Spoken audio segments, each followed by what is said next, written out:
అందుకని పరమాత్మని తీసుకుని నందవ్రజానికి వెళ్ళాడు. అక్కడ యశోదకి యోగమాయ జన్మించింది. ఇద్దరు ఒక్కసారే పుడతారు. అందుకే ఈయనకి తల్లి యశోద అవుతుంది.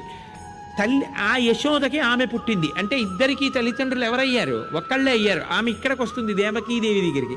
ఈ దేవకీకి ఈయన పుడతాడు. అంటే ఇద్దరికీ తల్లిదండ్రులు ఒకరే అవుతారు. నారాయణ నారాయణి అన్నా చెల్లెళ్ళు అవుతారు. ఇద్దరు రెండు రూపాలతో కార్యాన్ని నిర్వర్తిస్తూ ఉంటారు. అది అసలు గొప్ప విశేషం. అనుభవించగలిగితే ఇన్ని రూపాలతో పరమాత్మ ఎంత చమత్కారం చేస్తూ ఉంటాడో అర్థం అవుతుంది.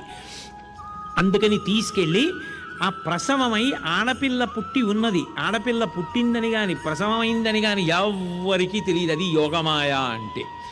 అలా ఉంటుందా అండి? అంటే మత్తు వైద్యుడు గుండె కోసేస్తుంటే ఆయన ఇచ్చిన మత్తుకి మనకే ఒళ్ళు తెలియకుండా పడుకుంటే పరమాత్మ పెట్టేటటువంటి మత్తుకి ఇవన్నీ తెలియకుండా పోతాయంటే ఆశ్చర్యపోవడానికి ఏముంటుంది అందులో? ఆయన కన్నా మత్తు వైద్యుడు లేడు, ఆయన కన్నా గొప్ప వైద్యుడు లేడు, ఆయన కన్నా మనస్తత్వ శాస్త్రవేత్త లేడు, ఆయన కన్నా ఎవడు ఎంత గొప్పవాడు కాడు. ఎందులోనైనా గొప్పవాడు ఆయన.